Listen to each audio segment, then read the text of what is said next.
According to one study, how long does it take for us to work out if a man is gay or straight? The answer is only 50 milliseconds.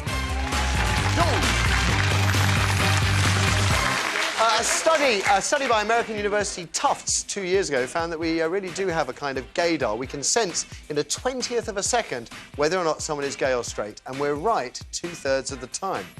I'm surprised at that. You're not surprised? No, I am. And you are? Unless they've got a handbag and they're wearing stilettos. I'm dreadful. And you're in musical theatre? I know. I'll let you into a clue.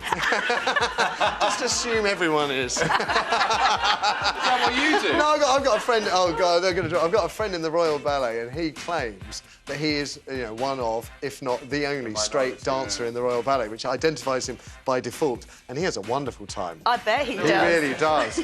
You're watching Britain's Brightest Daytime Show. It just feels like a big gossip, though, really, with Steve First, Ruthie Henschel, and Lawrence Llewelyn-Bowen. In a little while, are you a sado if you have loads of pictures of you scattered about your own home? What if you went to someone else's house and they had nothing but pictures of themselves?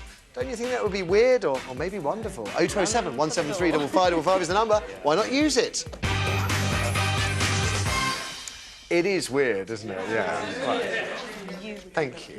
But first, what do you think of effeminate men? Are they straight guys trapped in gay men's bodies? Are they funny, threatening, secretly gay, or a mixture of all of those things? A lot of you seem convinced that all slightly camp men must be gay. Me, wearing one of Louis Spence's leotards on the show last week, prompted a flurry of, quite frankly, hate-filled emails, most so rude, offensive and dripping with poison I couldn't read them out even if I wanted to. Seems some people just can't stomach the notion of a camp straight man, but why? Why not?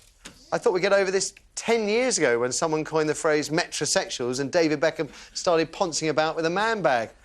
Sociologists say a proliferation of effeminate men is a sign of our growing acceptance of gay culture. Straight guys are incorporating positive bits of gay culture into their lives. Positive bits? What are the negative bits? But gay acting straight guys who camp it up to snare unsuspecting ladies should beware. 8 out of 10 women say they prefer their men to be men. You know. Lawrence, he came third in a poll of straight men trapped in gay men's bodies. Did I? Yeah, you did. But you're going to like this, you're going to like this. I really hate never coming first. But you... What happened there? Who's won over me? You were beaten by David Beckham and, even more bizarrely, Ricky Martin. Right. Was this also the one... and then underneath you is Ross Kemp. Where did that come from? Ross. Now, tempting as it may be to start with you, Lawrence, I'm going to start with Steve. Yeah, again, I find it slightly bizarre. I mean, when people say, "Oh no, you're either this way or you're that way," you can't kind of embrace parts of a slightly more camp lifestyle. That, you know, that obviously dressing in a way that isn't the old school masculine way of dressing. Why wouldn't you be able to experiment with this and experiment with that? I mean, you know, when people say, but you're not the traditional heterosexual example of a man, what, like, you know, like people who play rugby and shower naked with other men and jump on top of each other when they score a goal. Is that a very heterosexual thing? There's Get a room. There's a couple of people I know, and I mean, Big room. A big room, exactly, with a big bath. I know a couple of guys, and I would admit, you know, I try not to be guesstimate or anything, but I would have, you know, if I'd been asked to make a bet on whether they were gay or straight, I would have said gay all the way, and no, straight, married, and I mean, one of them's really, you know, properly, really makes me look macho.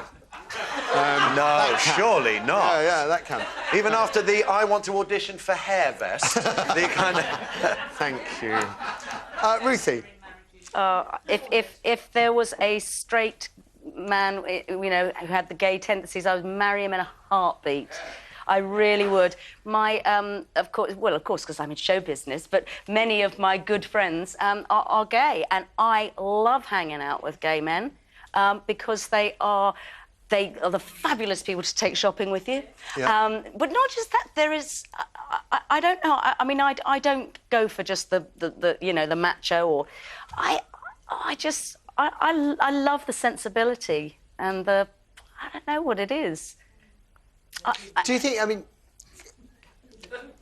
campness. Well, what is campness? Well, the thing is that it's also a choice. Are they...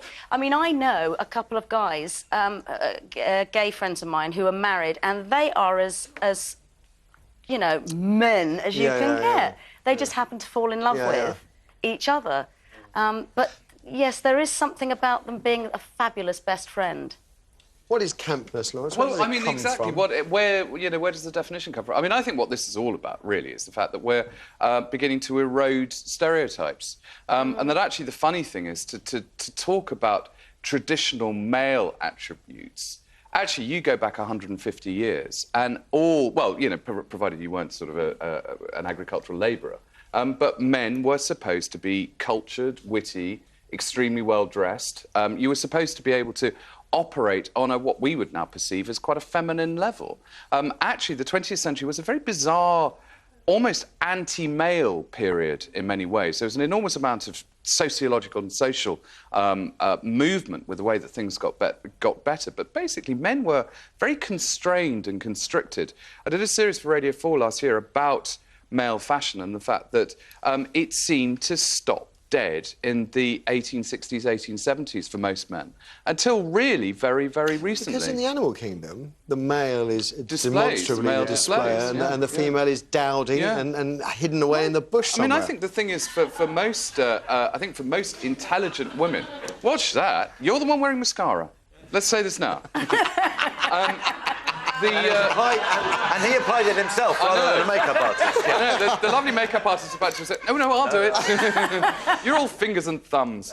But I think that most, most intelligent women actually are looking for a partner that they can see as being a partner. They can see as being as an equal.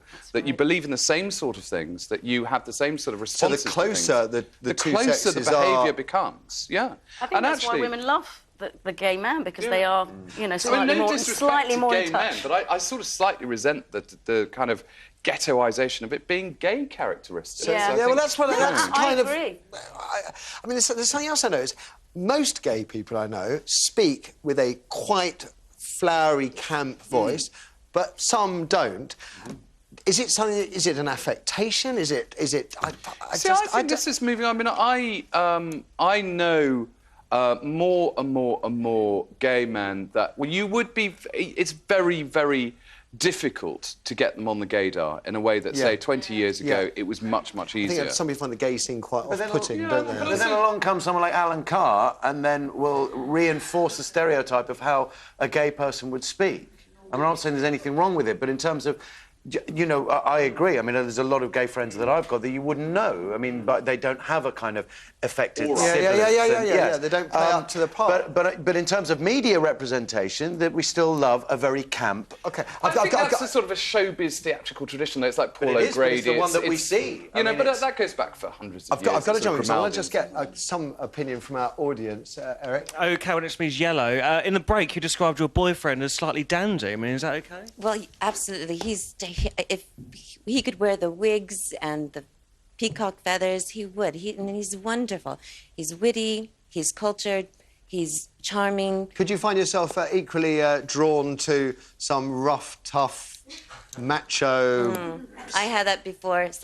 Every Sunday watching football games, forget about it.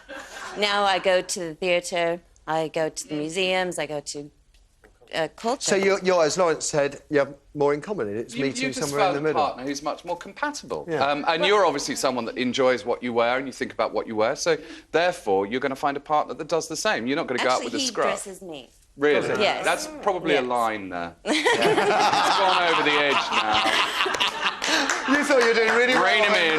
Rein him in. Oh, we've got to take a break. We could do this one for an hour, couldn't we? Really could. But we can't, because... thank you, Yellow. After the break, if you went round to a mate's house and found they had loads of photos of themselves scattered about their home, and only photos of themselves, would you find that ever so slightly weird or really, really interesting? Gazing at pictures of you, isn't that what mirrors are for? 0207 173 5555 is the number for your calls, and we'll hear nothing but your calls after these ads. People from where take the most pictures of themselves? Russia, Japan or Britain? Find out after the ads.